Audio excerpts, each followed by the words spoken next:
Good morning, everybody. Good morning. Good morning, sir. Good morning. Okay, good.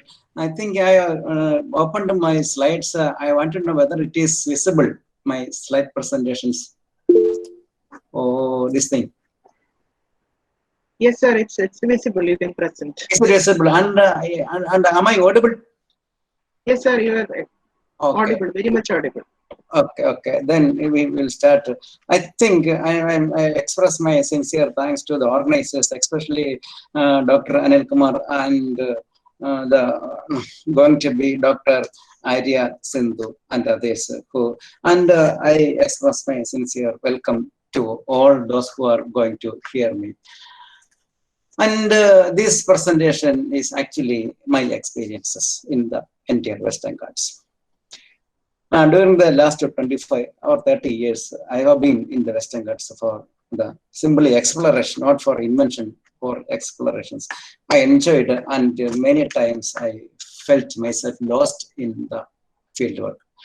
And I dedicate my talk to the disappeared or extinct lives because of our activities. Once one girl student asked me, sir, how can be an expert in plant taxonomy? How can be an expert in plant taxonomy? A simple question asked me. I wondered how can I explain that enormous experience to a fellow. But I caught from my own experiences and I replied her by this, that when I qualified MSc Botany, I had a feeling that I know everything. MSc I qualified with the first class and distinction, and so I felt that I know everything. But when I qualified a PhD Botany from Calcutta University under the guidance of Professor Dr. Shivadasan sir, and at that time my knowledge shrank and I felt that I know something only. I realized that in front of the vast ocean of knowledge, I know a few words only. And with this PhD certificate and CSIR certificate, I joined in a college, St. Thomas College, Palai. And when I appeared myself in front of the enthusiastic students who are thirsty of knowledge, I became a professor, and at that time, in front of the students, I realized that I know nothing. This nothingness led me to the taxonomy. This is what actually happened. Usually, most of the taxonomists experienced this kind of feelings. And I express my feelings, my experiences in the phases of PhD that I went through. When I qualified SYSTEMA from Government of India in 1991, I felt that I am the scientist. I can be placed along with other scientists because I qualified National Eligibility Test NET with the high score. So I proud myself as that I am the scientist. I joined with Dr. M. Shivadasan of Calcutta University, and I expected a subject related to DNA sequencing or something like that. He may give to me, but he offered plant taxonomy. That disappointed me.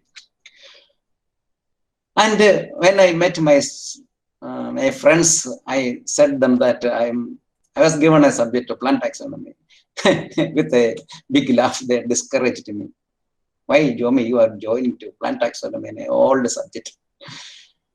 But I continued with Dr. Shivadasan, and when I went to the forest, went to the wild, enthusiasm entered me, and everything I saw, everything also was new to me.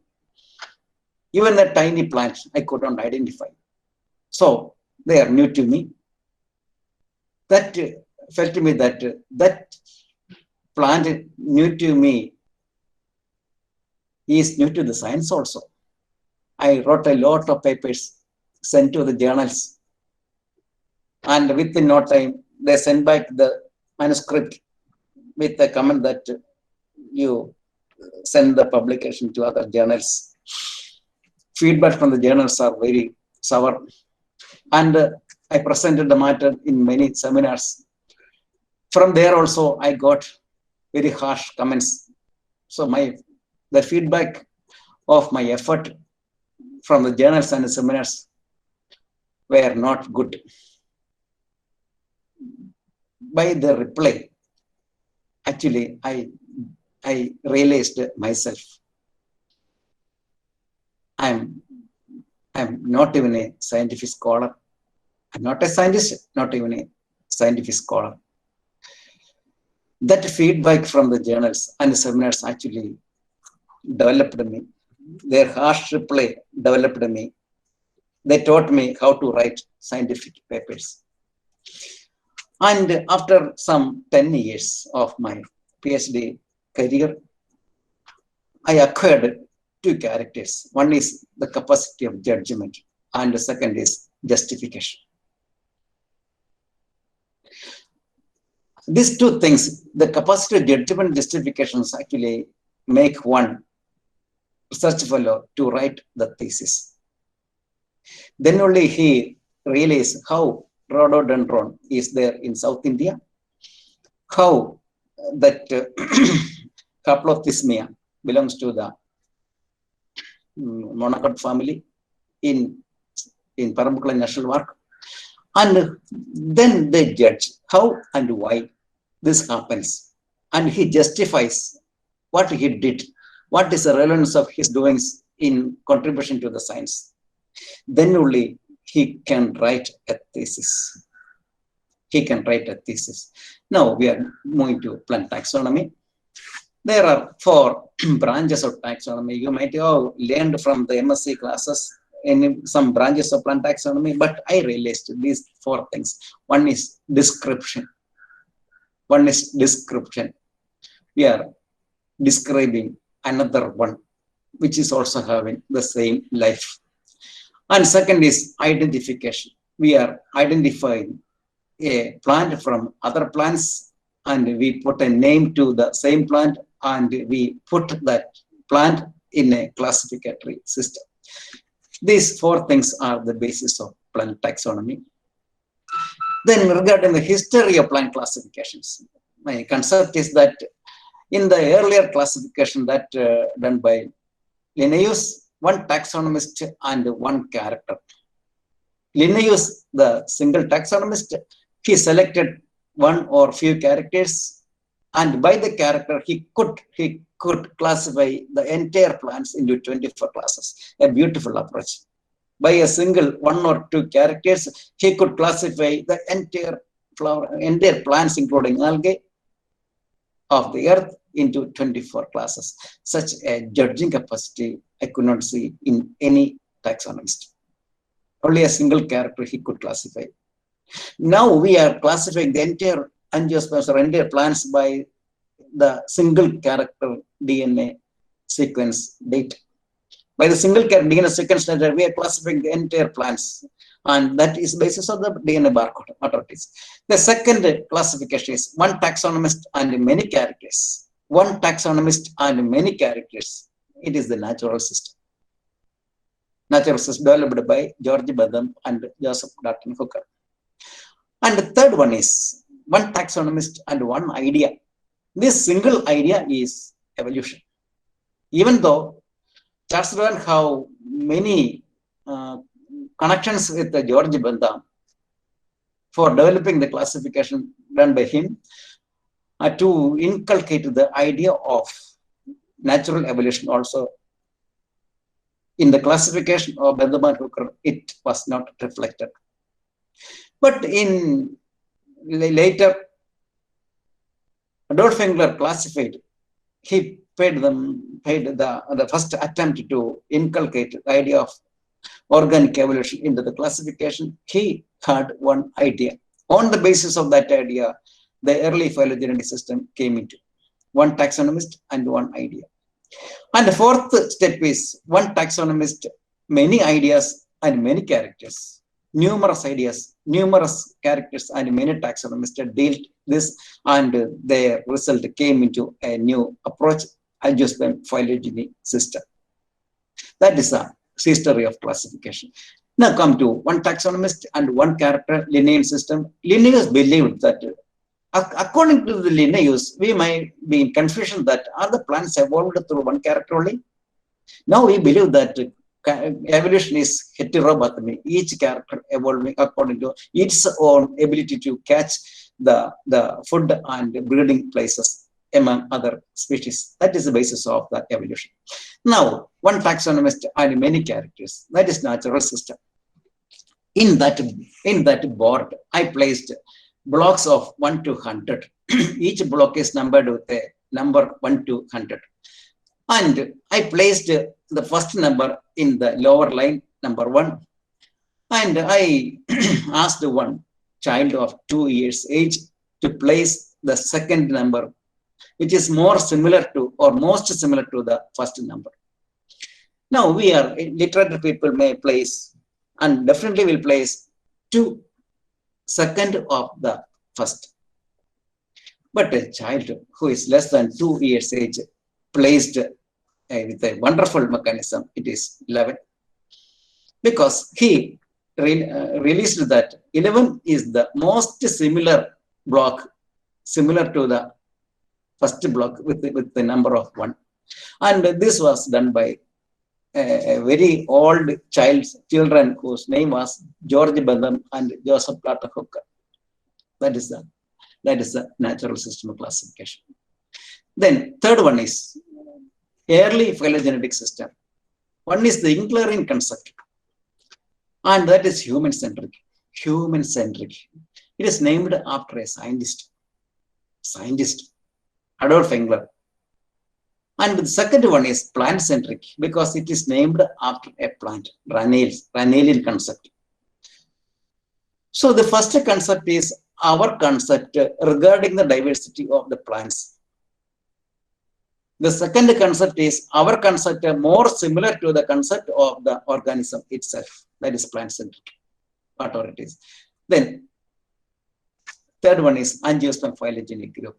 It is a phylogeny. And many taxonomists, many characters, and many ideas. Many taxonomists, many characters, and many ideas. Their consensus. And that is we can think as the most beautiful classification. Now, cladistic approach.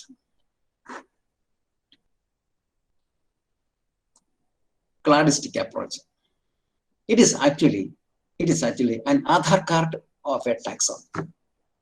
Aadhaar card of a taxon, where we are standing. Do we have ancestors? Do we have descendants? That concept is developed by Willy Hennig, an eminent phylogeneticist. Now, clade. Clade is the basis of cladistic approach. Clade. It is nothing but a cleaving of population, cleavage of population. Ancestor is split into 2 descendants, taxon 1 and taxon 2. And I think this is similar to the basis cactus. It is similar to basis cactus. And that is developed by some numerical values or in the new approach. Now, the simplest concept of cladistic is this. There are 3 actors. One is Kamala Hassan. He is not bald. And second is Dwayne Johnson. He is bald. And Vin Diesel. He is also bald. And we asked him a question, why 2 are bald and 1 is with the hairs on the head? Their simple answer is, let our ancestors decide. And when we find their answers, it is like this. He had 3 kids. This is the basis of Clyde. And he is not bald because he is from another source. This is clade, and the progressive making up of this clades, subsequent making of the clades is actually the cladogenesis.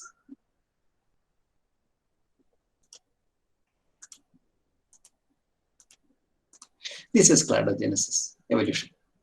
Now, plant taxonomy has two aspects to process. One is the analysis, and second is the synthesis. Analysis and in the analysis process, now we are doing new species, finding a new species, flora work, all things are under the heading analysis.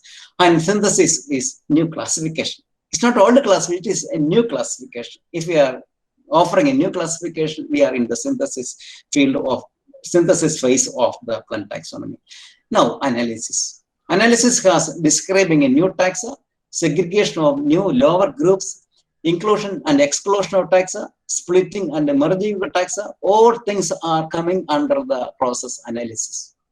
We are finding new species, we are going to the forest, we are such and such things.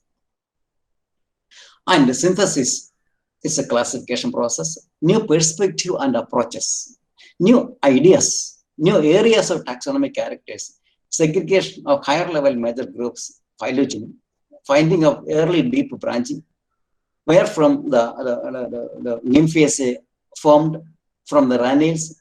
Is it from the pteridospermales, the angiosperms and the gymnosperms branched up, or is it the monocots formed from the isoetials, or is it the dicots from the chitonials? Such an early branching is in that case, and evolution of older and new concepts, judgment and predictions of unknown. That is the power of a taxonomist, judgment and predictions. We can predict where to the plant groups are going to, and we can predict the early branching history. That also we can predict if we are an eminent taxonomist. Then factors affecting synthesis, new thrust areas, new technologies including computers, and different approaches and concepts, perspective thinking. All new technologies are adding more and more data to the plant taxonomy for its developments, and we are using it, and we are making our classifications more and more diverse. Then new areas, phytogeography, plant breeding, phytochemistry, cytology, protein science, nucleic acids, electronic media, and computers, all are imparting their own contribution to the development of plant taxonomy. And phytogeography is also another branch. The new concept of varieties, subspecies, and superiority delimitations are based on the phytogeography. Then taxonomy is now in ICU. It is in intensive care unit. By the advent of modern sciences, productive sciences, taxonomy is still in a descriptive science. And when more productive sciences are coming to, like biotechnology coming to the field, taxonomy are moved to intensive care unit. Its end will be in soon. But there is a ventilator came to the field to save the plant taxonomy, and that ventilator is biodiversity conservation.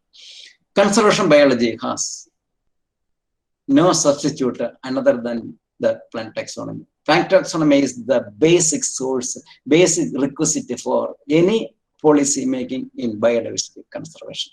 So plant taxonomy has a new address to provide data to the conservation biology. And conservation of what? We plant taxonomists should identify what actually the conservation is. Conservation of life. Then what is life? What is life? Life is having two aspects. Life have two aspects. One is the life of oneself, that is our life, and another life is life on the earth. Life, we took origin, we grow, and we die. That is the limitations of our life. That is the span of our life. But the life on earth have not span at all. It originated from 300 years, 300 crores years back. It will continue for another 300 crores of years. That is our concept. So, concept of life on earth is nothing but a concept of superorganism. The entire life of the earth is nothing but a superorganism. Then, prey and the predator. I copied this diagram from a National Geographic channel, And in this picture, one big cat is chasing a deer, and both of them are doing the same process called running. If the deer cannot run faster than the predator, it may die. And if the predator, the panther, cannot run faster than the deer, the panther will also die of hunger. So both are striving for the existence. Both are given the same process called running, because both the prey and the predator are given the same life by the Creator. Now, God created the roses. God created the roses. The same hands created everything in the universe with the same building block DNA. DNA is the only molecule in the entire universe that has the capacity of replication. There is no another molecule in the universe that has the capacity of replication. Deoxyribonucleic acid, or simply nucleic acid, that has the capacity of replication. With this replication, it started its life by 350 crores years back, and still it is continuing with the same tempo. Then what is life? Still the question retains in many mind, and even now I cannot describe or identify what is life. Life is a space between, it's a time between one joining and one separation. The joining can be the fertilization, and the separation can be the meiosis. The time between the syngamy and the meiosis is called one life. One life. It may be of few seconds to several hundred years. That is the typical life of organisms. And such 32,000 lives, 32,000 lives will evolve one life. That is the basic process of evolution. 32,000 lives will make one life. That is evolution. That 32,000 then simply means 32,000 meiosis and 32,000 fertilization. The mutation, fertilization, and syngamy, all three things together make the evolution in association with the nature's setup. Now come to life is for what? At least the biologist should identify our life is for what purpose. What purpose? We should identify our life's purpose. Then only our life will be meaningful. Life means life. This is the universal agenda given to all organisms. And that is similar, same to even to the farmer and to the poet. The farmer should identify the growth, the pulse of the seeds which are to be sown to the field. The farmer should identify the conditions of the soil, the life of the soil to which the seed is to be sown. The farmer should identify at which time or after how many days the rain will come to the field. Then only he can sow the seeds. Likewise, the poet, the most intelligent person in the earth is nothing but, they are nothing but the poets. The poets should identify the position of each word in the poetry. In the lyrics, they should identify the each ragas, each word, each suitability. Then only he can make a beautiful poem, beautiful poetry. So it is similar even from the farmer to the poet. And like with the teachers also, botany teachers also, they should identify the student's pulse. They should identify the word's power. Instead of simply saying ovary, he can say ovary is inferior. When we are talking to the rubies to the students, we should, ovary is inferior. Should not like that. Ovary is inferior. Should put importance on inferior, then only it is inferior. Then only the student identify the position of ovary as inferior in rubies. Such a life we can put in each everybody's life. And nature's conservation, whose responsibility? We are always pointing others. Our simple character is pointing at this. It is not I. So we will search who are the responsible person for nature conservation. the environmentalists. It's good. A panel of environmentalists are there in our country. The nature lovers, possibly. Forest department, definitely the government is paying them salary for conserving our forest and nature.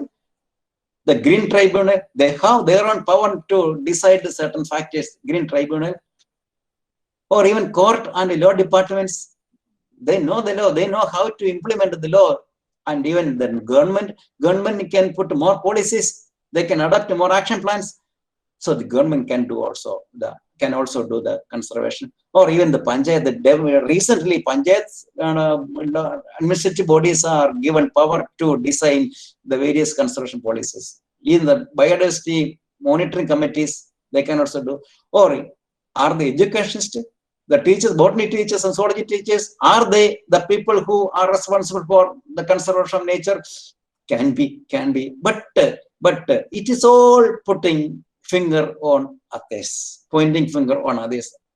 Or is it I who is responsible for conservation? But our answer is definitely not. Not. We are not the person. They are the persons. We are always pointing others. We are not the person. They are not the person. But the real truth is like this. It is nature conservation is the duty of those who eat good food, good tasty food, those who drink plain water, and those who inhale pure air. Their duty is conservation. We like to get good clean water, but in the earth, if you want good water, it must be preserved anywhere in the earth. In some places, it is produced. We cannot download the pure water from the space. It is from the earth only we will get water, and from the good food we cannot download food from the space. It is from the earth only, and the air also, it is from the earth only. So it must be preserved in some places or nearby. So all are equally responsible for the conservation. Then the last tree set is a graveyard of organisms. A burnt area, one tree which is still green. The concept of the tree is this thing: all died but I. All died but I. If I too die, who else is there for earth? This must be the concept of all who teach us botany, who learn botany. This must be the concept, because all persons are quit from their job of conservation except me. So I should conserve this thing because I am a botanist. And exploration of a taxonomist. When I was going to the forest for collection or for anything, for exploration,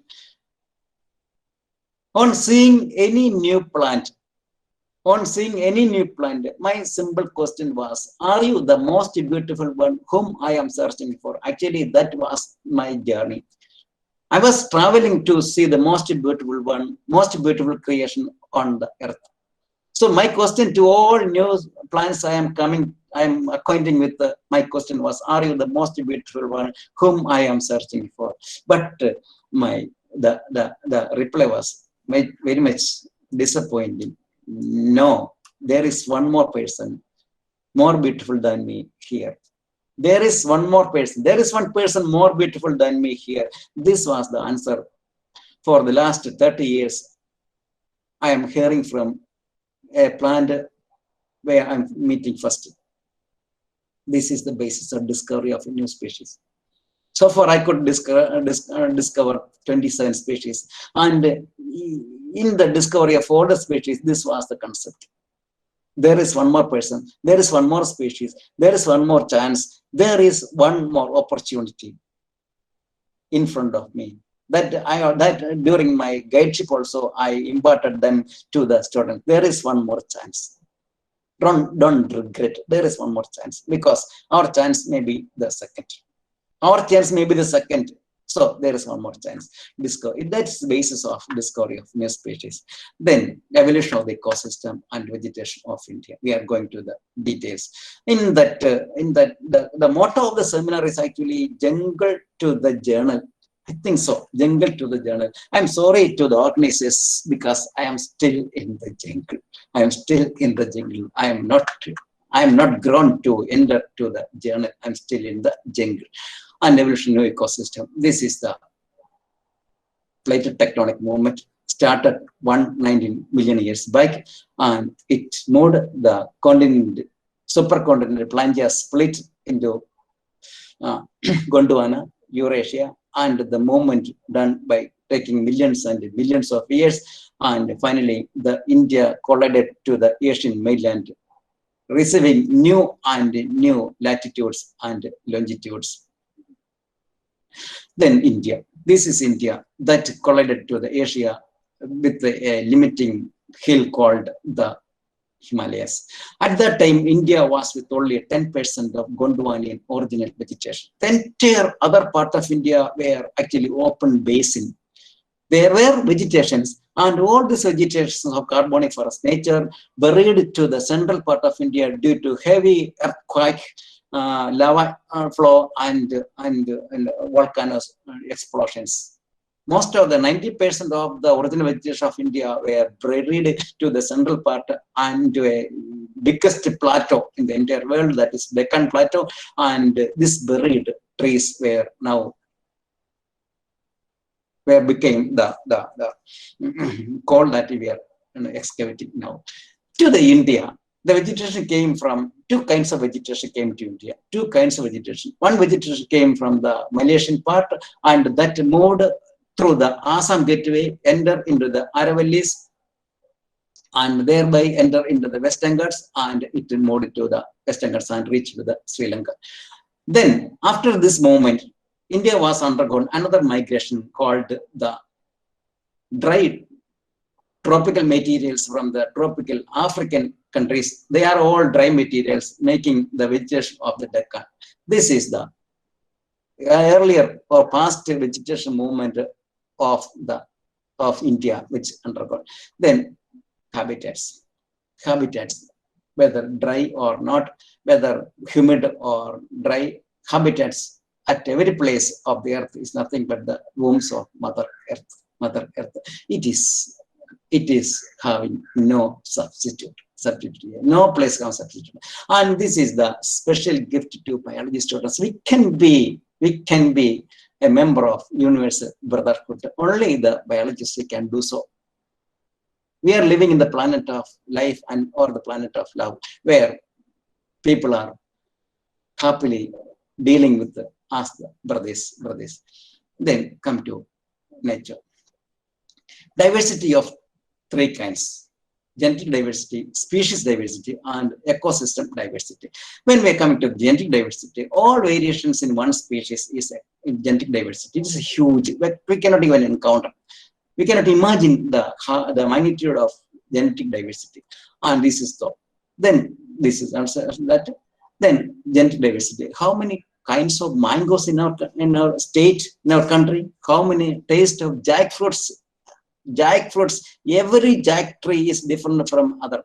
So such a heavy gene mixing, genetic concept is nowhere in other plants, because jack is the highly cross-pollinating tree, because it has no jack tree is similar to other jack trees. Then species diversity. Total number of species in an area. From the Chlamydomonas to the orchids, there are plants, and from the amoeba to the blue whale, there are animals. So total number of species in an area is species diversity. It may be 87 lakhs to 3.5 crores of organisms globally. It is an estimate only, but a little below 20 lakh species are so far identified. No wonder, this is only 1% of all species evolved here, including dinosaurs and decapods. This 3.5 crores of organisms is nothing but 1% of the entire spectrum of diversity since the life originated. So we are walking on the soil, in the land where once the dinosaurs roared. So this place was once shared by dinosaurs and lycopods that we were sharing now. Then diversity of solanum, single species in the entire Western Ghats, solanum. how many species and how many tastes, how many colors, how many kinds of fruits. The diversity within the species and extra internal species, interspecies and intraspecies diversity is very huge. How many birdsons are there? So all the birdsons are from simply but the Western Ghats. There are 130 species of birdsons in the Western Ghats itself. 130 species of birdsons in the Western Ghats. And how many species? Strobilanthus. How many species of Kurini? Strobilanthus. Yeah. This 56 species are nothing but the species from the Western Ghats only. Only from the Western Ghats, these species I could collect. And ecosystem diversity. It is also belong to our genetic diversity. Forest, how many kinds of forest? In Kerala is with the 32 kinds of forest. 32 kinds of forest in Kerala itself. Our climates, our soils, rains, waters, acidity, pH of the soil, our wind pattern, and our altitudes, and our ponds, our rivers, streams, sacred groves, marshy areas, wetlands, etc., are belonging to the category of genetic diversity, ecosystem diversity. Now come to the Western Ghats. Western Ghats is full of rocks, It is full of water. A rock quarry man may think that it is full of rock. 1 second, please.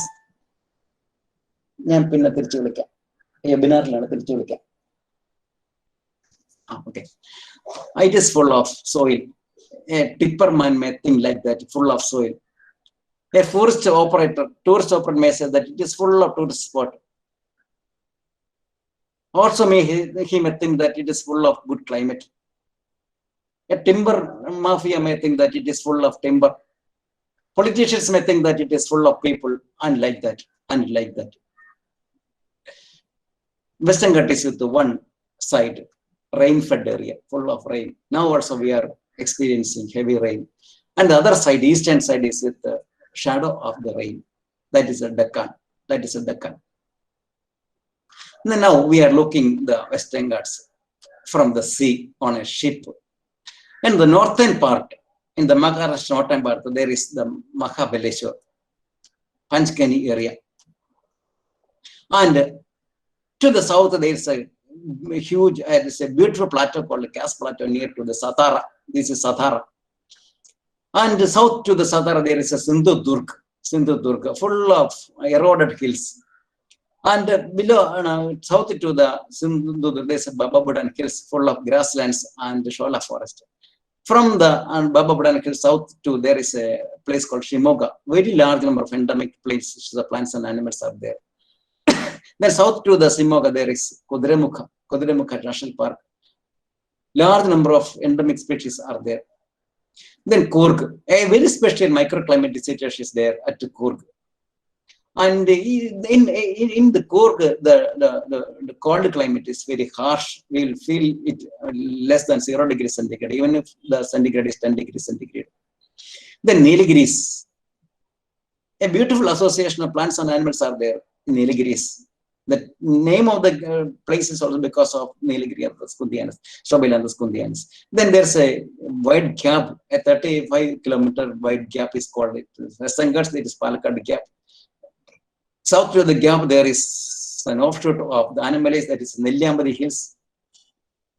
Then the Annamalai high range, the majestic Annamalai high ranges is there, the highest area in Western Ghats. Then the Cardamom Hills, a large, a very beautiful climatic situation that to favor the beautiful smell of the cardamom. And finally, the Agastya Hills, the southernmost end of the Western Ghats. Then, if we are looking on the Western Ghats from an aircraft, here, the northernmost part, the Panchgani Hills, there is a special explosion of diversity. The herbaceous explosion of the herbaceous plants and the shrubby plants happened there. Then, next is the Satara Cass Plateau area, explosion of herbaceous shrubs and also the parasitic plants, utricularias, balsams, gintanias, and area columns. Large number of area columns are reported from that area. And then come to the Kudremukha area. A large number of Strobilanthes is collected from that area. And then to the Nilgiris. Balsams are very famous for their exploration there. Then come to the, sorry, this is actually the Kudremukh, Coorg area. This is the Nilgiris area. Large number of balsams are there. Then come to the majestic high ranges, animal high ranges area, high exploration of all kinds of plants, all kinds of plants. So Idukki district is called by Barnes as the paradise of balsams, paradise of balsams. Then come to the Cardamom Hills and come to the Agastya Hills. One branch of diversity moved to the east and they explored in the eastern Ghats. This is the spectrum of diversity in the southern India. And during the last 25 years, I traveled all the localities by my foot. Then come to the Mahabhaleshwar, Maharashtra. All the rocks are nothing but laterites. The soil in between the laterites are all eroded off by the lava flow happened millions years back. Then this is one pond in the Cass Plateau, the Kumudini Lake. Then this is the Sindhudurg, Maharashtra. See, the eroded rocks are there, eroded hills are there. All the soil in between the hills were once flown to the Deccan, and the Deccan Plateau is formed by the lava flow that made the removal of the soil from there and deposited in the central part of India, making the largest plateau. Then come to the Jog Falls, the majestic Jog Falls, the highest Jog Fall in India. Highest waterfall in India, in Maharashtra. Then come to the grasslands, Chikmagalur, Karnataka. A very kind of microclimatic situations are there that made the coffee with a very characteristic smell grown there. Then this is Kudremukh National Park, Kudremukh National Park. Then come to the Baba Budan Hills. Large number of endemics are there collected from there. And this is the highest hill, the Mullyanagiri Hills in Karnataka. And then this is the Shola Forest of Tadi and Damor. And then come to the Shola Forest of the Nilgiris. Then Shola Forest of the Thailand Valley National Park. Then the climatic situations of the Nilliambaris. Then this is a majestic Erevigala National Park, the highest altitude national park in the entire Western Ghats. And then this is the newly declared national park, or the Kurinnimala National Park.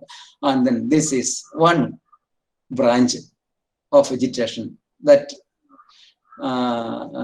rule in the place where the land sloping to the east. That is the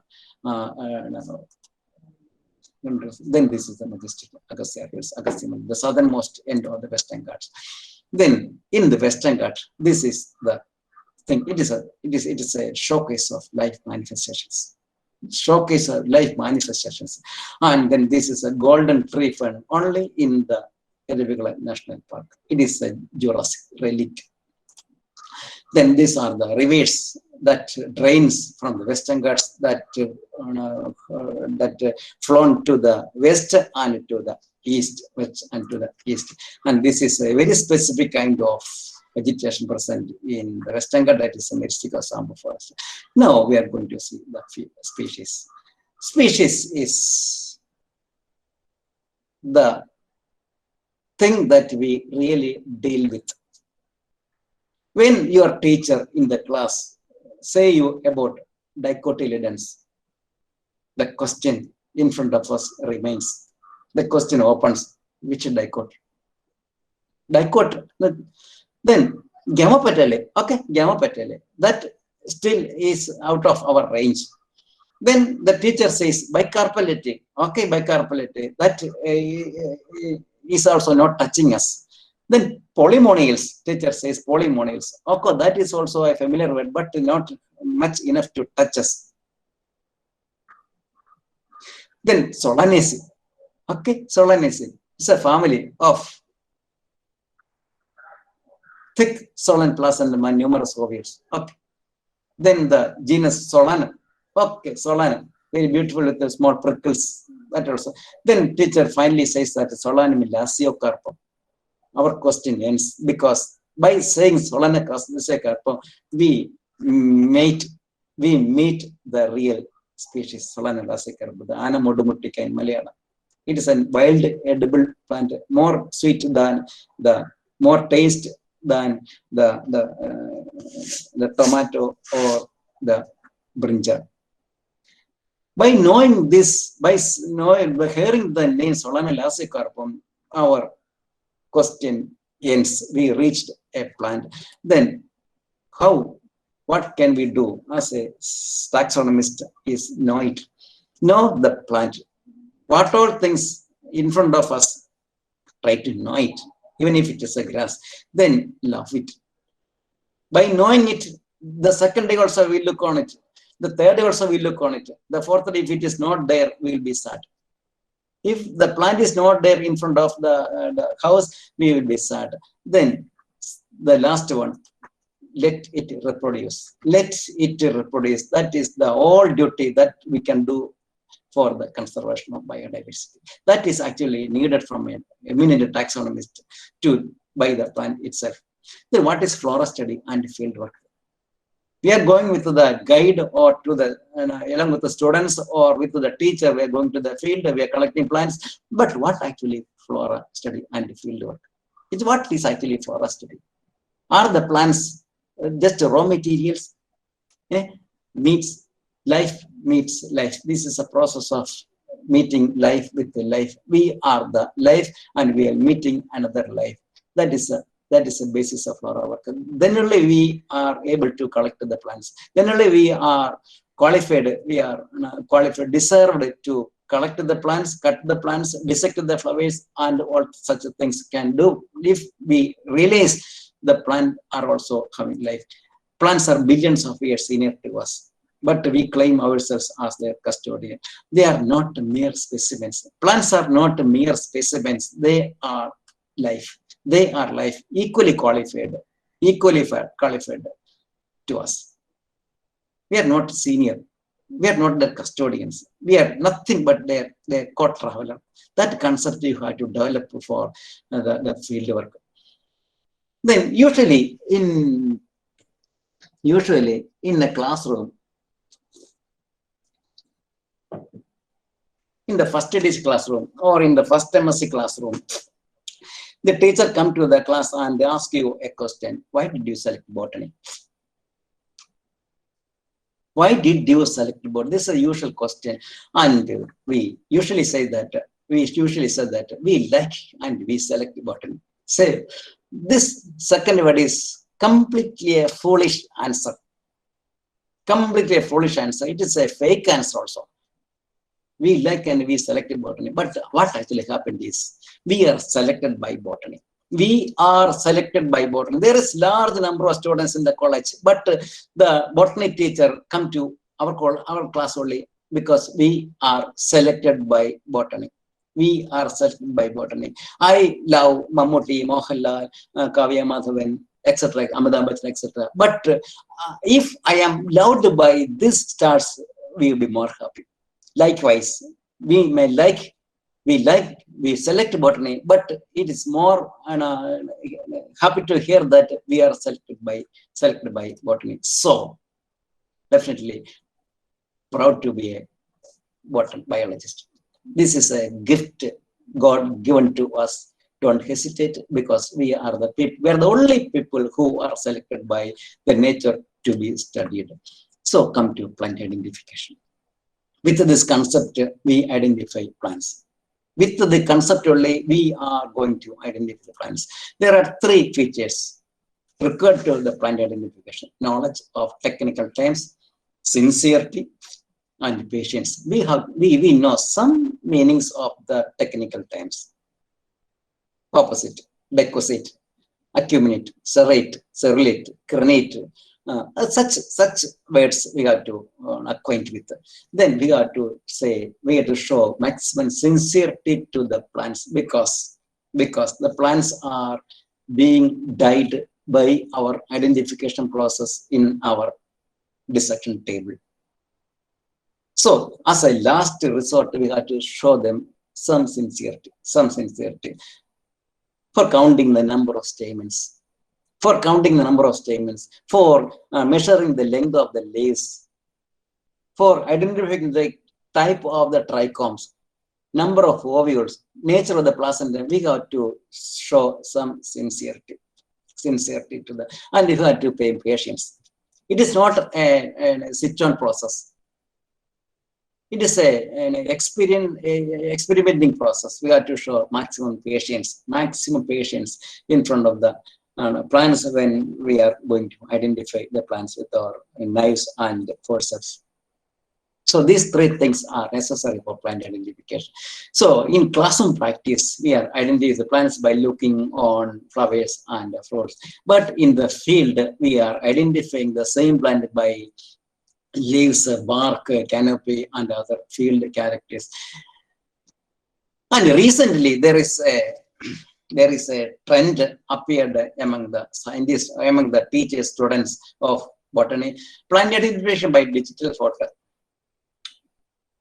I think by the WhatsApp groups, there is a large number of pictures are being sent with a note ID, please. Wherever, whenever, whatever they see in the color of green, they took the photo with our mobile phone, click, then pass it to the WhatsApp group with a comment ID, please, the tag ID, please. It's actually a foolish process.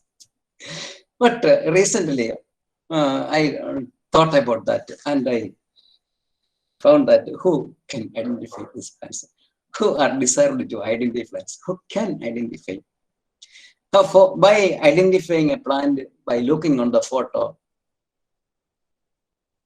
the identifier must have a previous experience with the same plant in the live condition in the field. An identifier, a taxonomist who has a beautiful previous experience in live condition in the field can identify that plant again by looking on the photo. Such a taxonomist can identify the plants. But normally, whenever we see a plant in the WhatsApp, we put a name. We not naming the plant, we put a name and just circulate among the WhatsApp group. Okay. The difficulties in tree identification. There are some difficulties in tree identification. One is enormous height, huge plant. This is Arianili, Dipterocarpus indicus, with 70 meters of height, enormous height. Then inconspicuous flowers. Flowers are very small, few millimeters of size. Such a flower we cannot see from the ground. By using a very high power binocular, we may be able to identify the plants, whether it is there or not. Or we can look on the ground for the collection and we identify which plant this flowers fallen down. Then short duration of flowering. Most of the wild trees are having a duration of 1 or 2 weeks only. 1 or 2 weeks only. Because in the wild, the nature have given a acute time space for each species to flower. Because these flowers are the food of large number of animals also. So they are waiting, they're queuing for that flowering. So this coordination between the animals and the plants are to be maintained by the nature itself for allotting time for the flowering of the wild species. So by that time, the tree should flower and wither off. It may be of few days to few weeks. Within that time period, if a taxonomist can come there, he can collect the plants or in flowers. Otherwise, his fieldwork will be a failure one. So short duration of flowering. Irregular flowering cycles. Have you heard of Muand and Mau? The mango tree which flower once in 3 years. We cannot ascertain the flowering time of each species. Especially in the case of strobilanthes, I suffered a lot. Around 80% of my travel here, my journey in search of the strobilanthes were futile because I could not locate that in flowers. I could not come to the plants in the flowering stage. So irregular flowering cycle. Then dioecious individuals. Many of the euphorbation trees are dioecious. We have to collect both the plants, male and female, for the exact pure identification. Then long trekking is needed. You have to reach the plants in the wild In Periyar Tiger Reserve, in Sand Valley National Park, we have to travel for 3, 4, 5, 6 days to reach the plant for collection. If the plant is not in flower, that journey will be a failure. That is the condition.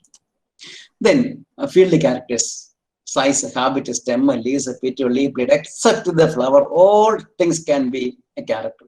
Except the flower, all things can be the character for field identification.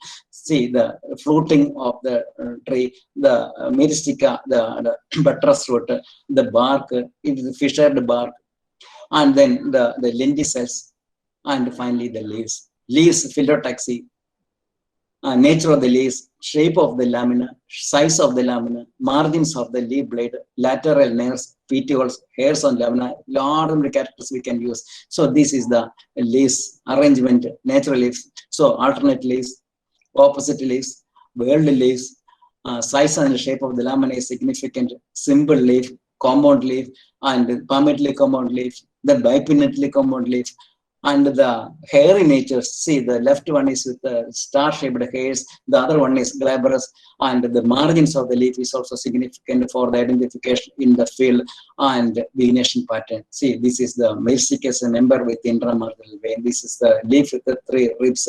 See, all these characters can be used. So, along with me, let us see what nature shares in the Western Ghats. We are going to see the diversity of Western Ghats. Let us see what nature shares in the Western Ghats.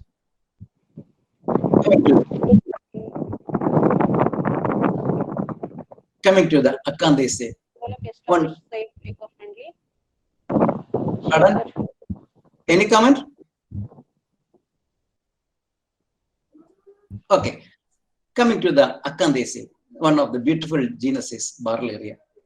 It is having a magnificent flowers, and it is flowering throughout the year. Some fish species in flowering in January, some other species may be flowering in March, like that. Then come to the next genus, Gymnostachya. 6 species are there in the Western Ghats, and recently 2 more species were found from the Malabar region. This is Thunbergia. It is also belonging to Akandese. In this Thunbergia, this the rightmost one, Thunbergia bicolor. It is exclusively endemic to the Silent Valley National Park. Nowhere else in the world we can find it. So huge, so narrow its distribution. Still, it is there only. Then come to the Anthrographis. It's also in Akandese. Large varieties are there in Anthrographis. See, this is the variety of Anthrographis, Nisiana, Expectata, and Kottayam. So many species of Anthrographis are there. Then come to the Assistacea. It's also, this is the rightmost one is Assistacea travancorica. It is in Agasimala National Park only. Then come to the Indo-Benelia, Amaranthus. A few hours back, one lady talked about the Amaranthus. This is Indo-Benelia, one endemic genus of Amaranthus in India. Then this is Acheranthus and Celosia. Then this is a Glutta, belongs to Anacardiaceae, an endemic genus of the southernmost Kerala, Glutta travancorica, and its Malayalam name is Chenkurini. It's one sanctuary is named after this Chanturani National Park. This is, and that national park is named after the Glutta travancorica. Then this is Bacanania, Anacardiaceae. It's also an Anacardiaceae member, Holygarna. All Holygarna in Western Ghats belong to Anacardiaceae are endemic. All Holygarna are endemic. And one Holygarna nigra, is very rare also. And then this is Lania, belongs to Anacardiaceae. It is grown in the eastern side of the Western Ghats. And then this is belong to Alphonsia sclerocarpa. It is seen in the Western Ghats. It is seen in the Mayur Valley only. And then this is very familiar climb belongs to Angiosperm Phylogeny. And then this is one genus called Desmos. All species are endemic. Desmos belongs to Angiosperm, Desmos lavi, Desmos verdifera, Desmos chinensis. Except chinensis, all are endemic to Western Ghats. And this is the Goniathalamus.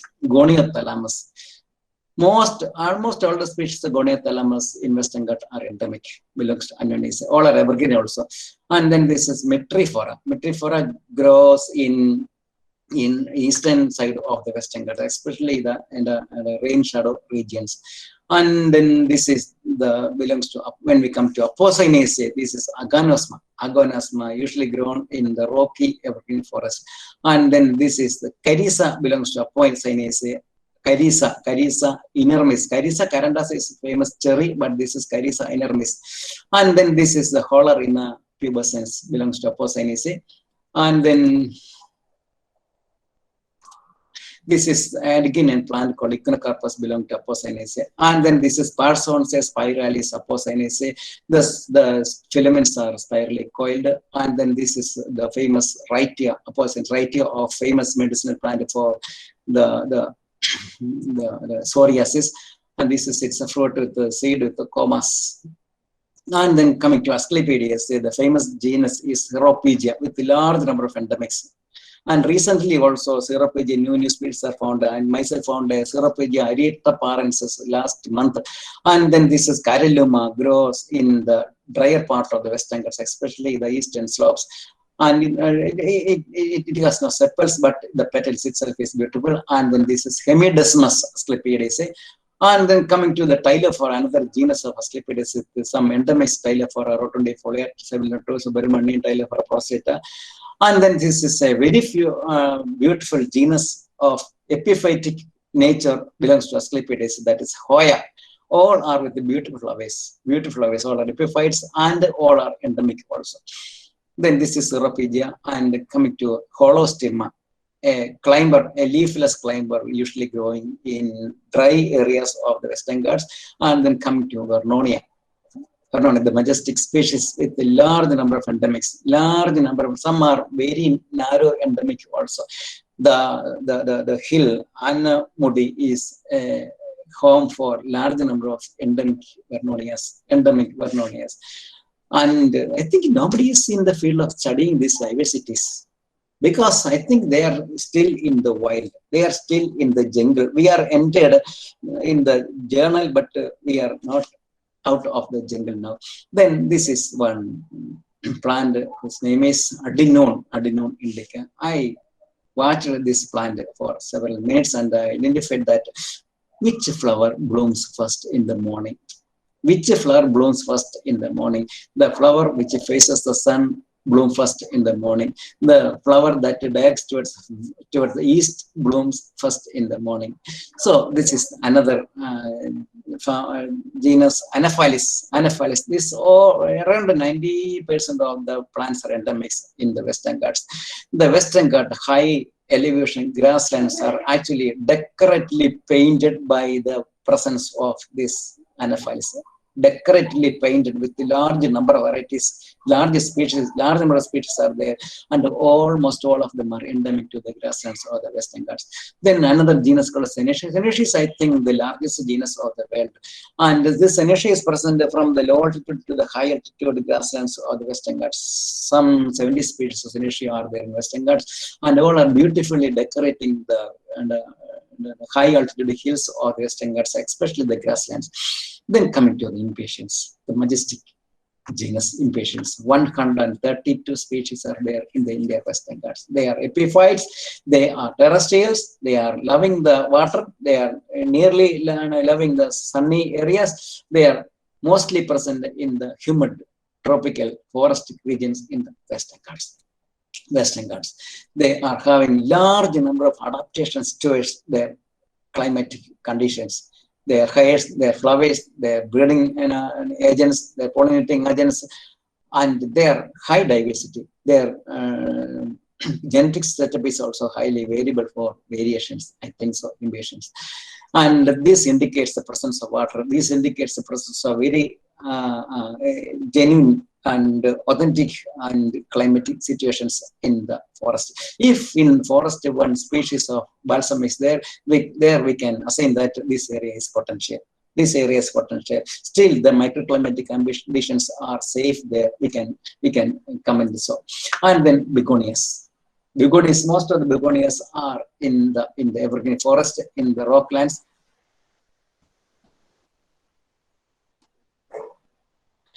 And then come to the Calango, Bryophyllaceae, Calango. And high altitude grasslands are with a diversity of various species of Calangos. Then coming to Bohemia of Cisalpinaceae, and Bohemia with a large number of species diversity is there. And then coming to Humboldtia, a beautiful genus with most of the species are endemics.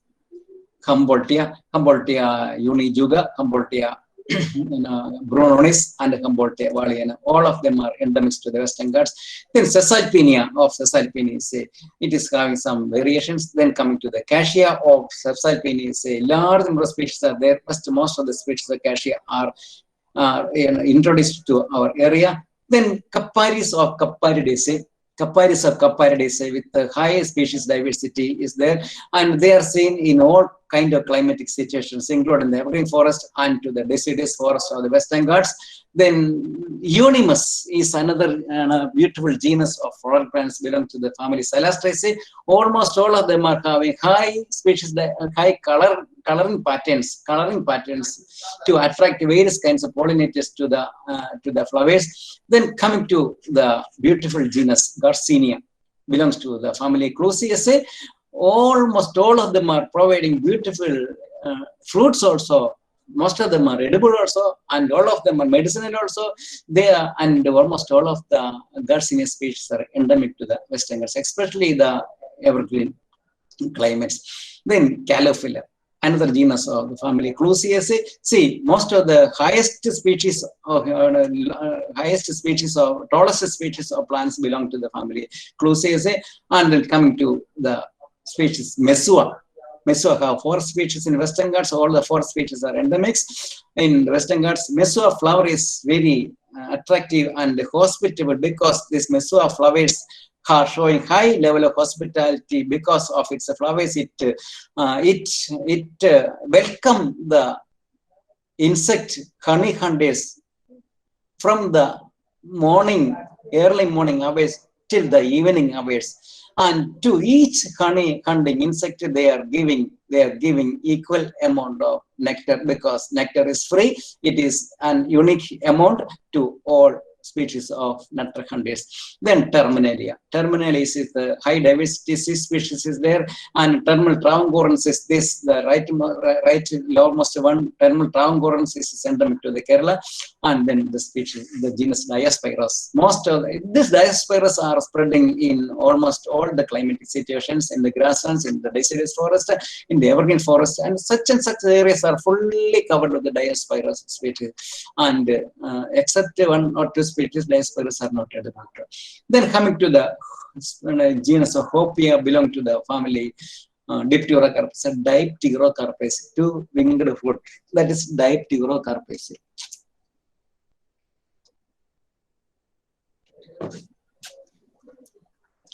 Dipterocarpaceae members are very huge and very tall. They are the emergent trees with the clean bold trees.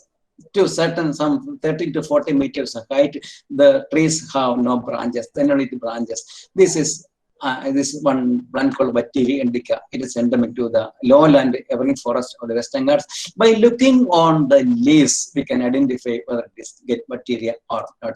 Then this is Dipterocarpus. One of the tallest tree in Western Ghats is Dipterocarpus, Ariangel Dipterocarpus indicus. 2 species of Dipterocarpus is there in India. One in Western Ghats, one is Dipterocarpus indicus, and other is Dipterocarpus Botany. Both are very tall trees. I got this picture by positioning camera in the ground because I and my colleagues could not climb the plant because it is 70 meters of height.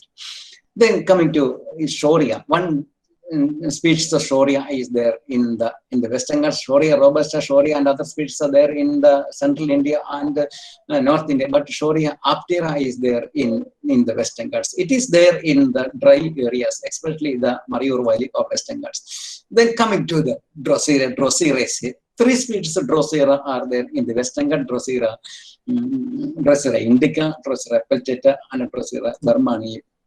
Then Heliocarpus belongs to the family Heliocarpaceae. All are beautiful plants, and the flowers will retain with the plant for several days only. Heliocarpus, except 1 species Heliocarpus, all are endemic to the Western Ghats. Then one plant called Golthyria. Golthyria belongs to the family Ericaceae. Ericaceae, it is there in the high altitude, around more than 2,400 meters of altitude. Golthyria fragrantissima will be there. Golthyria fragrantissima will be there. This is a flower and this is a fruit of Golthyria. And then this is the most majestic tree in the Western Ghats. This is nothing but a rhododendron. Now it is rhododendron arborea variety. It is the most beautiful plant in the Western Ghats, which occupies itself above 2,000 meters of altitude in the high crust evergreen forest and grasslands in the Western Ghats. Then coming to a genus called Glaucidion of the Euphorbiaceae. Euphorbiaceae, some genus is very diverse. Glaucidion, Tripetus, Villanthus, and such genus are having high diversity. And Glaucidion is one species, one genus of the Euphorbiaceae with many diversity. And then this is the Crotalaria of Fabaceae. 160 species of Crotalaria are there in the Western Ghats. Huge diversity. We cannot even count the number of diversity under the species. Each one species have its own specific kind of insect for its pollination. And these Crotalaria are having a diversified evolution or radiative evolution, radiative adaptation it undergone. So Crotalaria species are there in all kinds of forests, except very thick, deep evergreen forest. Very thick, deep evergreen forest, and Crotalaria, its yellow color. Its yellow color is not there in the deepest evergreen forest like Silent Valley and Periyar Tiger Reserve. Then one genus called Dalbergia. Most of the Dalbergia trees, except a few species, Dalbergia corda, Dalbergia malabarica, Dalbergia cumulis, etc. All the other species are huge trees. Then this is another tree, line of the Fabaceae family, Deris. And the members of this line are having poison in the stem, and the tribes use the stem for fish poisoning. Then the genus called Desmodium, high diversity is there. 32 to 40 species of Desmodium are there in the Western Ghats, and it also enjoy a large range of climatic situations. Then this genus called Hydnocarpus belongs to the Flaccortiaceae family, and Hydnocarpus 3 species are there: Hydnocarpus lorifolia, Hydnocarpus whiteana or alpina, and Hydnocarpus macrocarpa. And then this is another genus of fruits. Flaccortia belongs to Flaccortiaceae. The fruit is edible, and it is there in lowland evergreen forest or the Western Ghats. Then the genus Hexactum belongs to the Gentianaceae. Almost all of them are there in high land evergreen forest, high altitude evergreen forest, including grasslands, and most of them are endemic also. Then this genus Nymphoides belong to the family Menianthaceae. Once it belonged to the Gentianaceae, and this genus having its diversity in the fresh water, lateritic or other ponds in the Western Ghats. They are more common in the lower areas, but they are common in the Western Ghats also. High diversity. So recently, the taxonomy species secretaries are eager to find more and more new species from this genus because this diversity is enormous. Then this genus is called Swertia. It enjoys its favors climatic in the high altitude grasslands. Former species are there, and the confusion is still there regarding the species identification. And then this genus belongs to the Gesneriaceae family, Didymocarpus. Around 7-8 species of Didymocarpus is there in Western Ghats, and all are having its own very specific microclimatic situations, and large number of them are rare and occupy in some very genuine climatic situations only. This is Jardonia, belong to the family Gesneriaceae. It is present in the central Western Ghats evergreen forest. And then this is Gyrocarpus, belong to Hernandiaceae family. Gyrocarpus americanus, I think so, it's a species. And this occurs in the rain shadow forest or the dry deciduous forest of the Western Ghats, especially along the eastern slopes. And then this is Losneriella of Hippocratiaceae. That it's a climber that it enjoys itself as in a dry evergreen forest.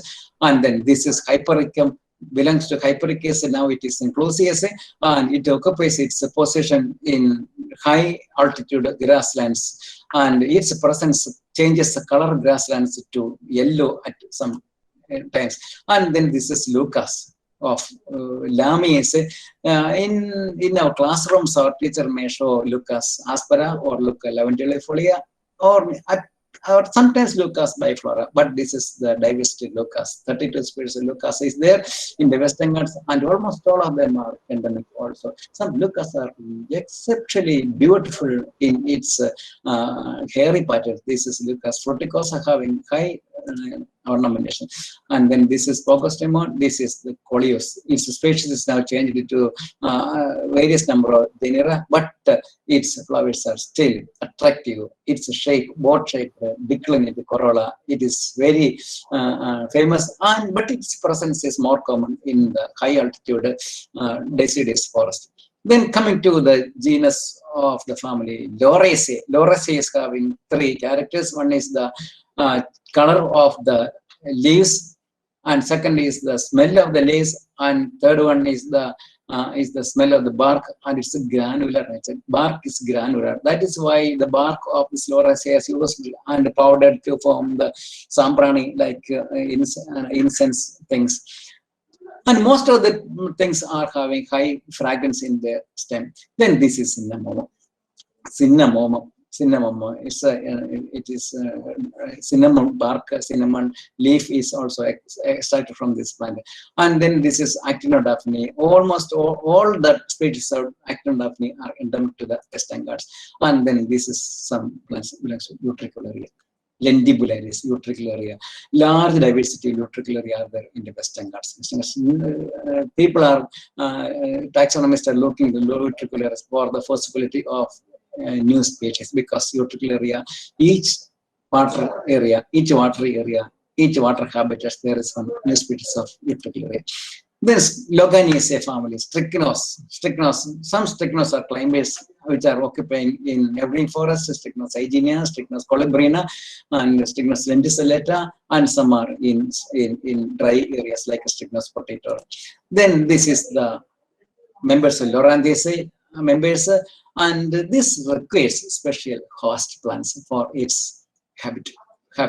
They are living on other plants, but they are recently they are studied by the carcinogenic researchers, cancer researchers, for getting a remedy as a chemotherapy. Then come to the Lythraceae. Lythraceae is famous by the genus Rotala. Large number of Rotala is there in the ponds. Rotala indicates simply the watery nature of the area, the human nature of the area. Then this is one majestic species, majestic genus with a single species, that is Michelia. Now it is changed to Magnolia, and this is the representation of the family Magnoliaceae in southern Western Ghats. Then Osbekias, beautiful shrubs. One of the beautiful shrubs of Western Ghats is nothing but Osbekias, and most of 90% of the Osbekias are there in the margins of the evergreen forest, evergreen shola forest, and the high altitude grasslands. They are beautiful plants. Then coming to the Suvarnaila, Sonorilla. They are occupying minute microclimate situations in the Western Ghats. Most of them are endemics, and recently there is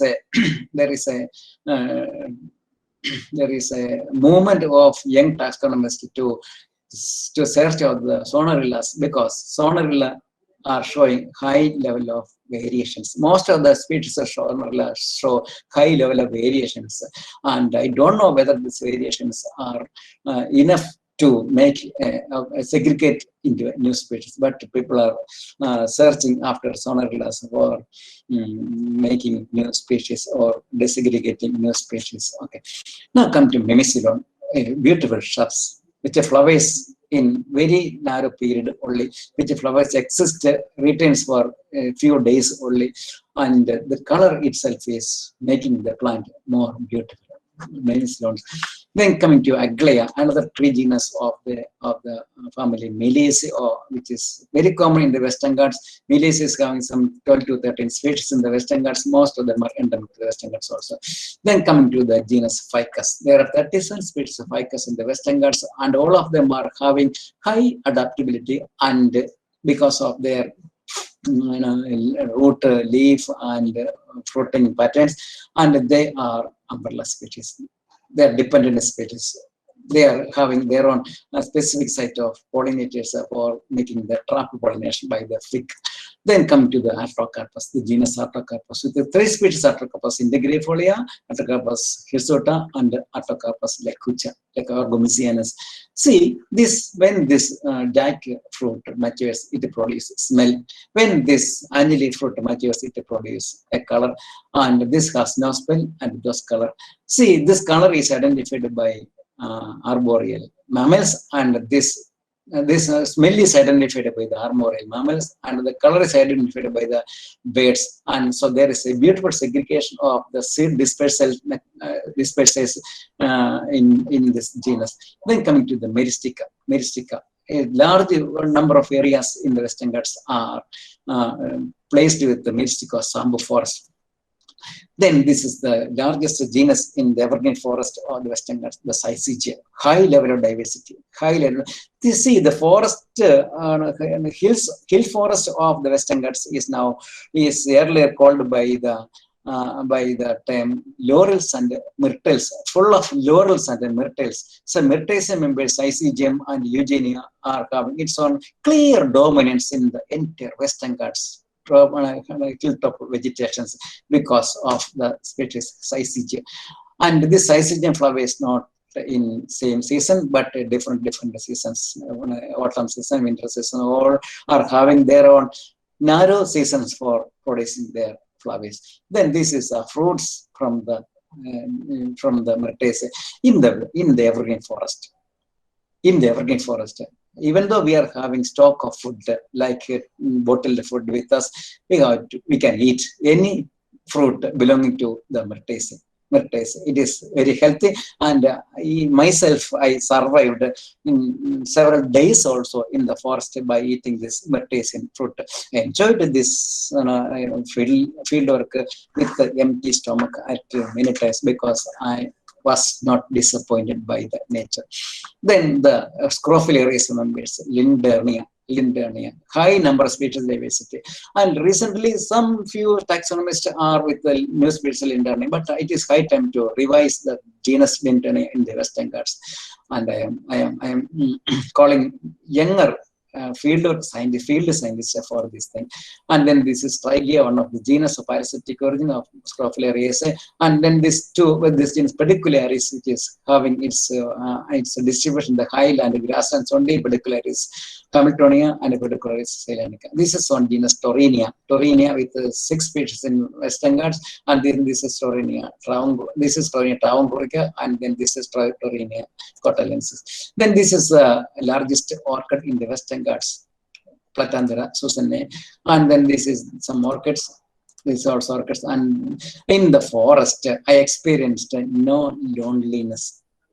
In the forest, I experienced no solitude, because solitude is the thing that is the highest punishment. Solitude is the highest punishment.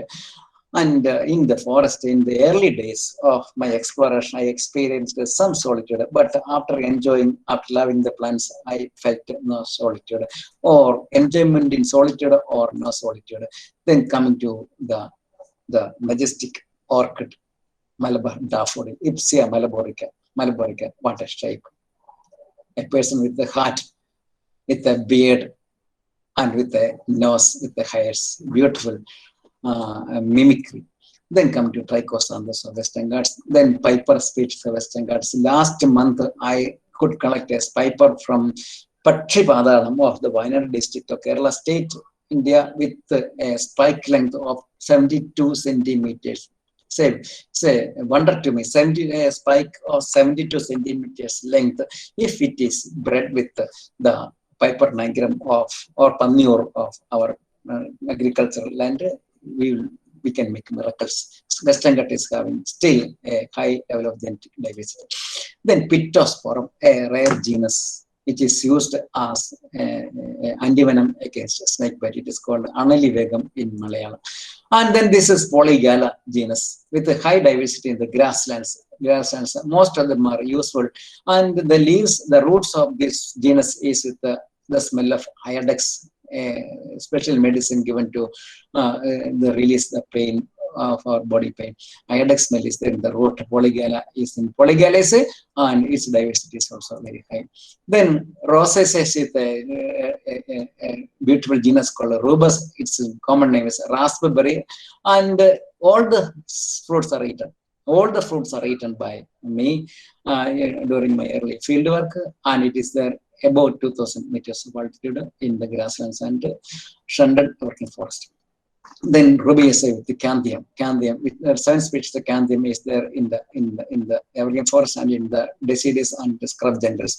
Then this is genus Hediotis, a beautiful genus with a high level of diversity and high level of endemism. See, this central one is Hediotis. Sandapai, it is there in the Edible National Park only, not in all places, in certain pocket areas of the Edible National Park only this is there. And then this is Hediotis hirsutissima. It is there in the Mukurthi National Park only, and this is also in Edible National Park only. So high, very narrow distribution it occupies in the Western Ghats. Then Ixora, large diversity. Still, people are discovering new species from the evergreen forest or the Western Ghats.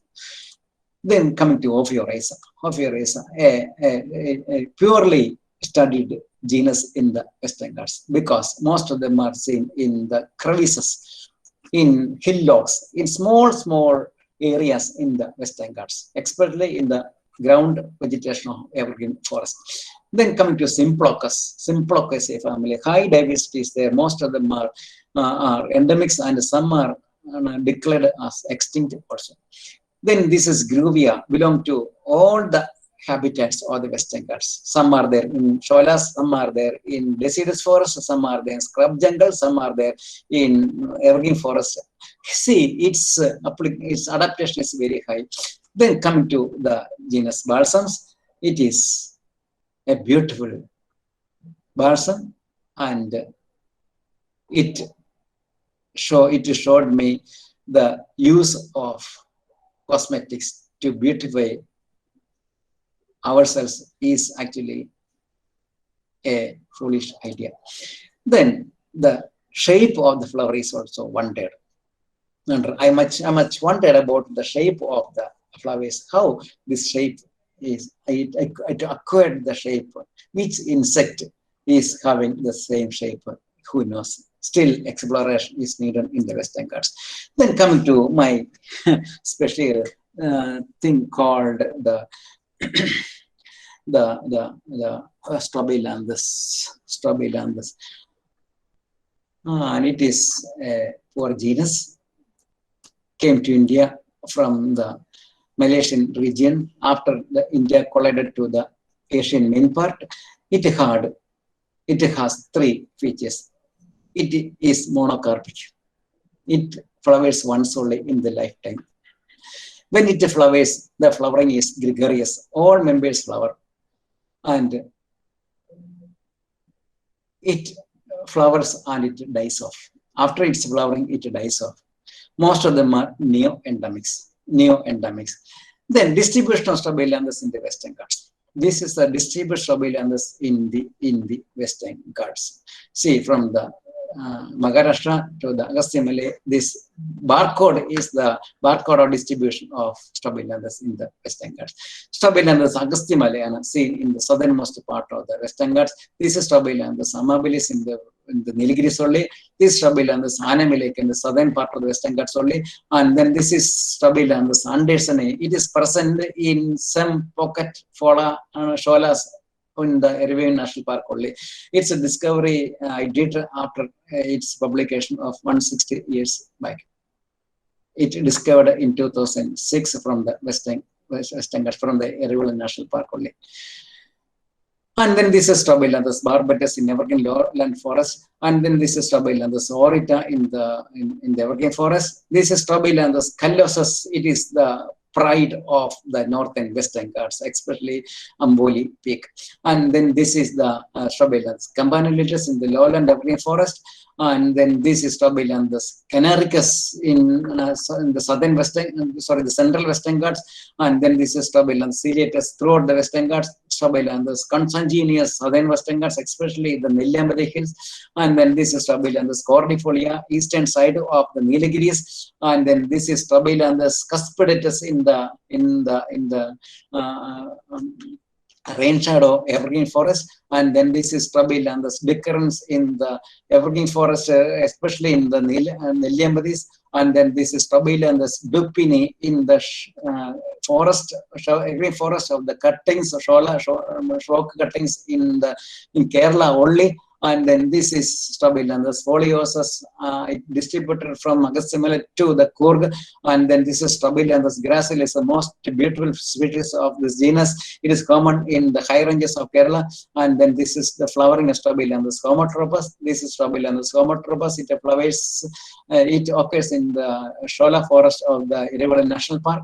And then this is the Trabelanthus hainianus. It is more common from Western Ghats. And then this is Trabelanthus integrifolia. It is present from low altitude to the high altitude of evergreen forest in the central part.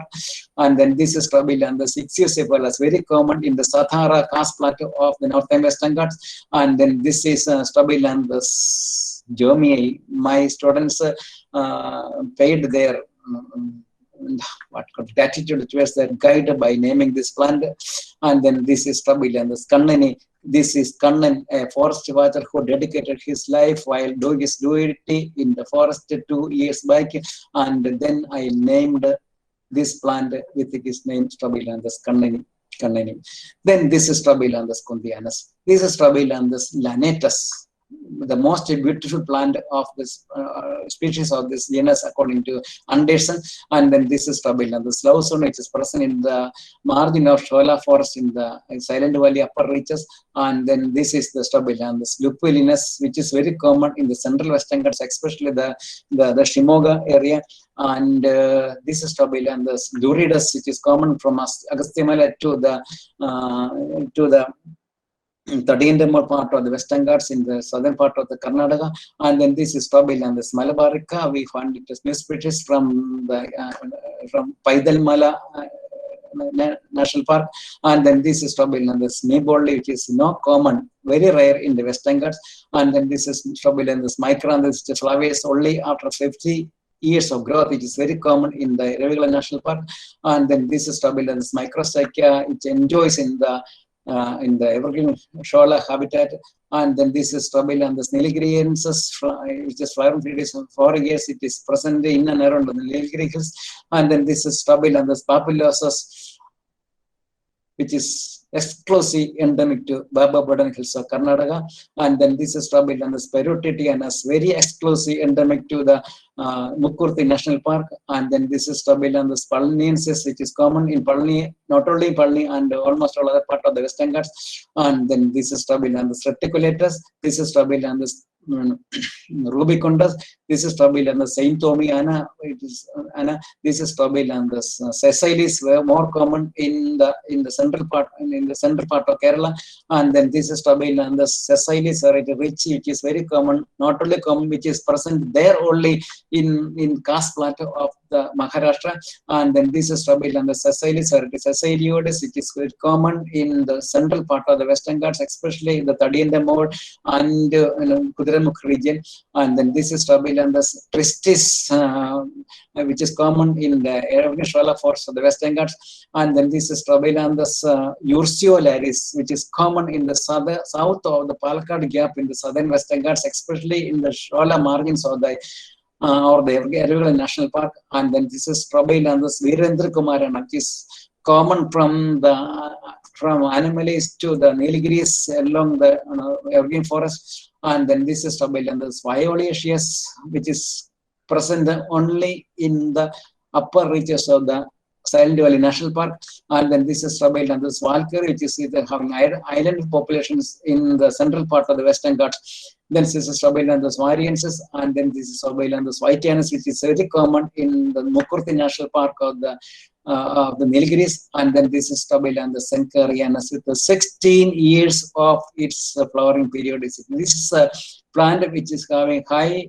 longest flowering periodicity, which flowered around 14 years back when I gone to the field at Erival National Park. I was lucky because this plant was also lucky with me. Then this is Strobilanthes neo as well, with an incomparably beautiful plant. But materialistic thinking people, how they can enjoy the beauty of this flower.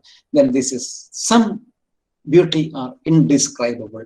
In the entire experience of myself in the Western Ghats, I felt that some beauty are indescribable. And this is Hypericum. This is Strobilanthes reticulatus. I found it from Bellary Hills of Karnataka.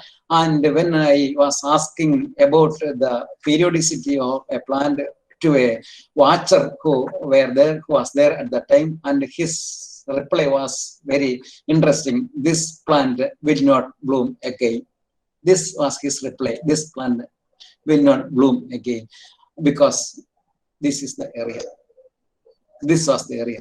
This hill was going to be disappeared by next few months by the iron ore mining.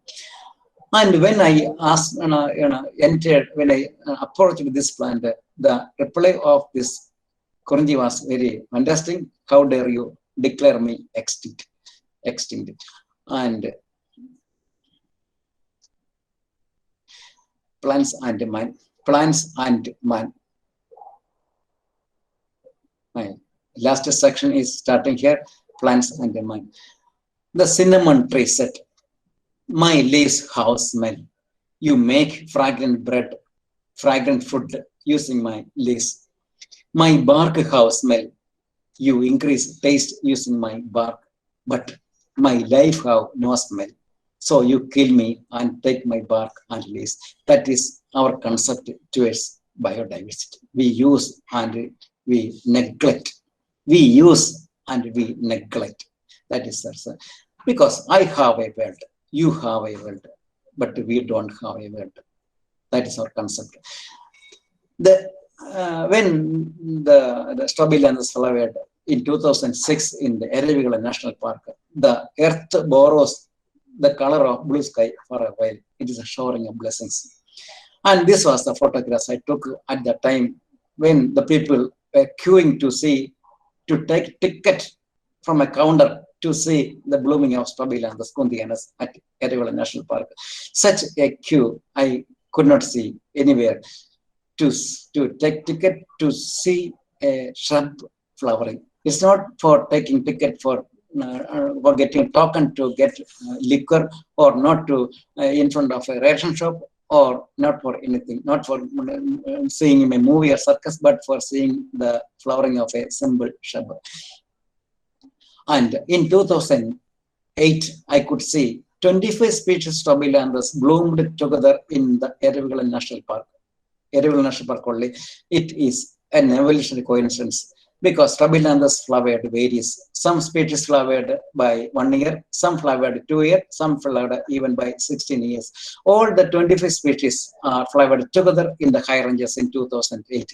I coined that term evolutionary coincidence to that particular phenomena, and I calculated when the 25 species will meet again with their flowers, it will take after 86 years.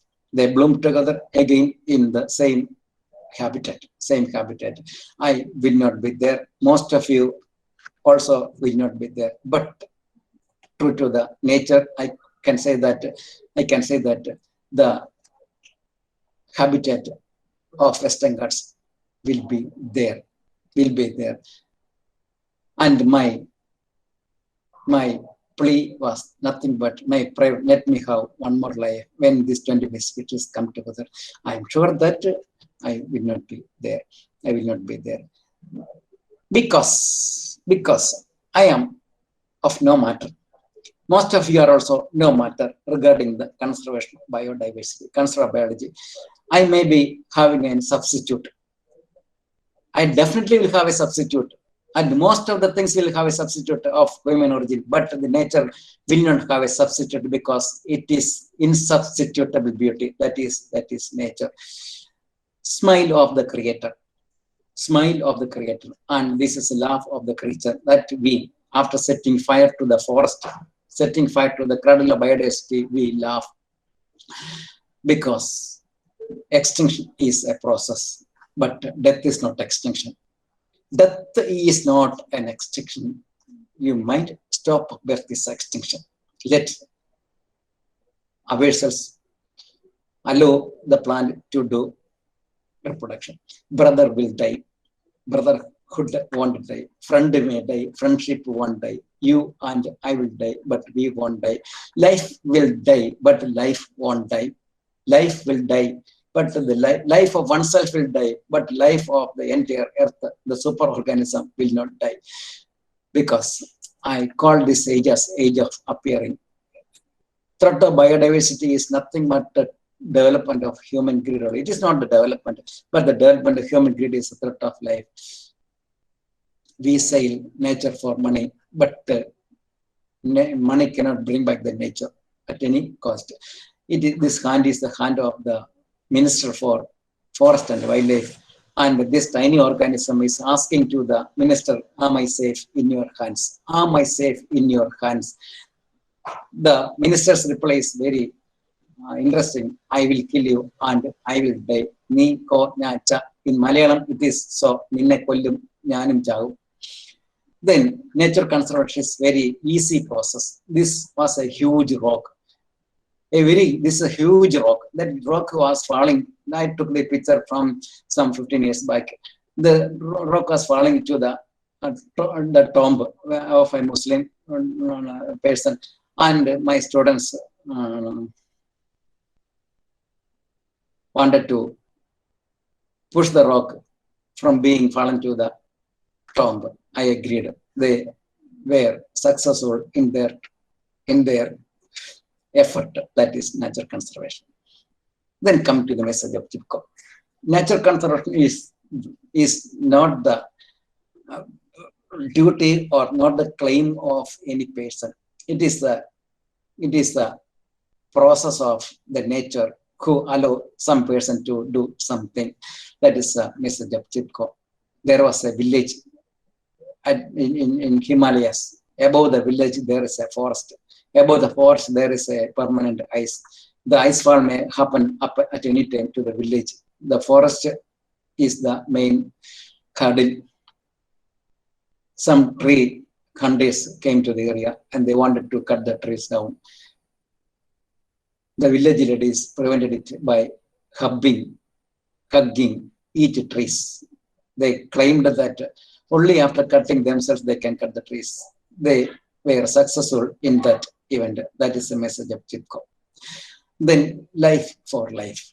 Life for life. We have to cast our life for the life. Then we will meet with our life, another life. Reproduction is the law given to each and every organism. And they are mating for reproduction only. Changing the climate, changing the pH of the water, changing the reasons, changing the rain pattern. Eventually, it blocks the reproduction of organisms. If it decreases reproduction, it is the law given to all organisms. It is a sin. Let all trees flower. Let all flowers bloom. Let all blooms fruit. Let all fruits mature. Let all fruits seed. Let all seeds germinate. Let our children bath the river where we took bath. Let our children drink the water that we drank.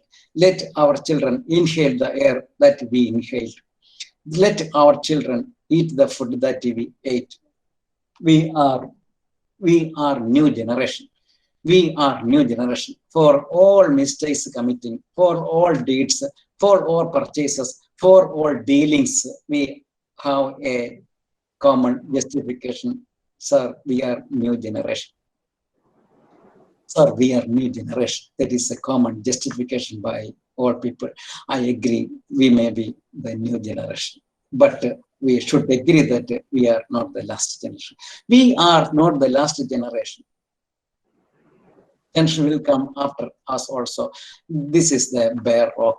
Can be the Western Ghats, bare rock. On the bare rock, there is a fruit. That fruit is the last fruit. And in that last fruit, there is one last seed. In that last seed, there is one last request. The request of this seed is nothing but let me germinate. Let me germinate. And I think this is the last slide. No one thanks. Thank you very much for listening to me patiently in the last 1.5 hours. Thank you very much.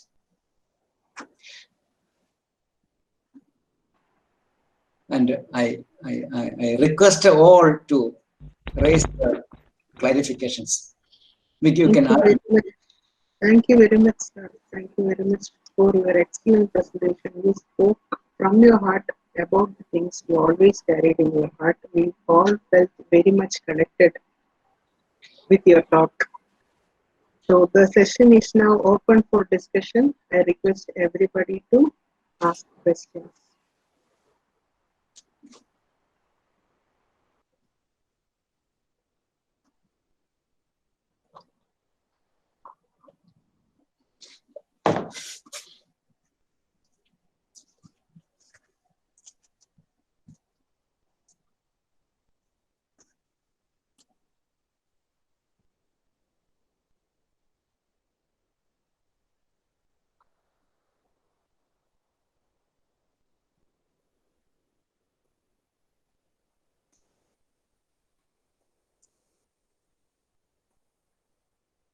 Before I going out from this session, my last warning or request is that fieldwork has never a substitute. Fieldwork has never a substitute. All things may have substitute. We can entrust anybody to put any kind of experiments, but fieldwork is the one that will make ourselves a good taxonomist. Hi, sir. This is Suresh. Oh. Sir, that was really an excellent time with you. I would call you the philosopher taxonomist because you presenting a lot of philosophy along with your presentation that many of us are still wondering how to assimilate. But it's really wonderful, sir. Government statistics, it's saying that our forest area is continuously increasing. But we actually couldn't see, or but actually we could see the encroachment of the forest areas. So how will you substantiate this paradox? Okay. That is a very good question, mainly because presently I don't have an answer with me. But I can justify the thing that encroachment is a thing that an individual can do. It is highly a personal deed, but expansion of forest is a social issue. And such a social issue can be done by government only. But even if a government agency like forest department evacuate a person from encroaching, the idea of encroachment will not end from his mind. You know, thieves are eating things more tasty if it is stolen. If it is purchased from a shop, it may not be much tasty to him. Likewise, an encroacher will continue encroach areas wherever possible. And even if the encroachment was evacuated by the forest department, he cannot end his nature of encroaching. That is an individualistic idea. But increasing the forest area is actually due to mainly due to plantations, because because forest department is expanding the plantation. Not by 2 to 3 years, but by several decades. Taking the decades, the government is planting or replanting more grassland areas. They are also automatically coming to the forest cover. That is the answer for this question. I think so. I think I could satisfy you, but I'm sure that that answer is not complete. Okay, thank you, sir. Thanks a lot. Excellent session, sir.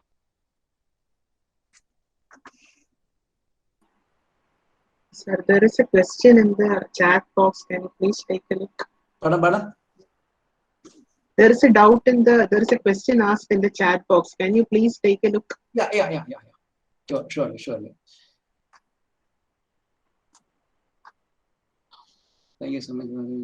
What are the endemic Garcinia species? What are the endemic Garcinia species to Western Ghats?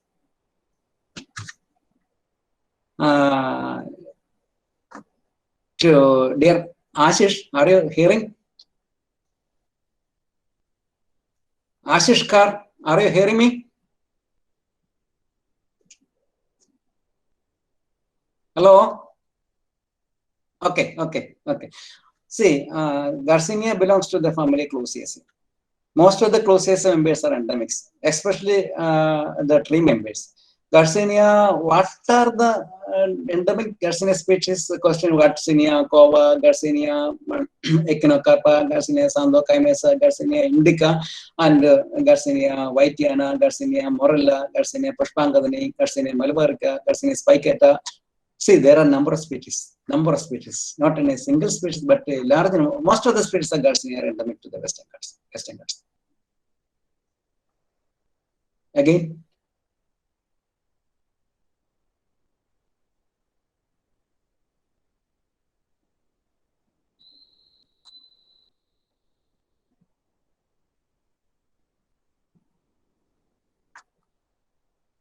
any more questions or clarifications or doubts?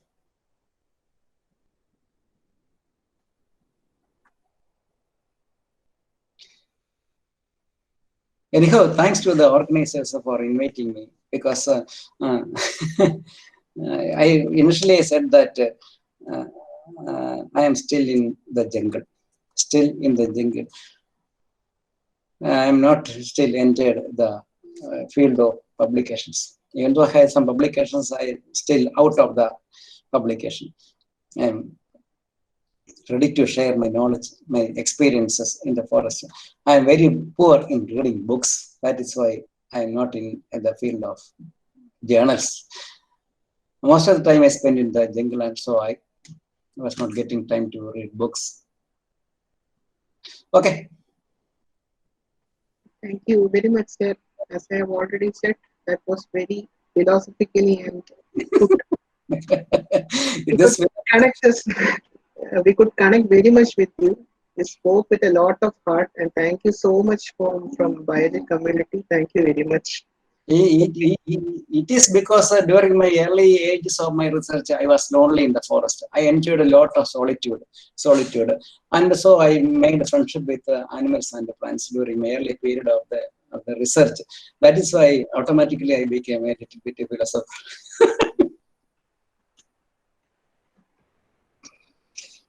Yes, sir. Thank you very much for your valuable time to be a part of SYSTEMA. If there are no more questions, we can conclude our session. So thank you, sir. Thank you once again. So we shall now depart for lunch. After a break, we shall resume the event with the third session coming up at 4 p.m. today. I request everybody to log in at 3:55 p.m. third session will be handled by Professor Dr. Victor Miranda. He will be talking about the molecular systematics, genomics, and evolution of carnivorous plant group Lingulariaceae. I'm looking forward to meeting you all at 4 p.m. today for the final session. So goodbye for now. Thank you, everybody. Thank you for being here. Thank you very much.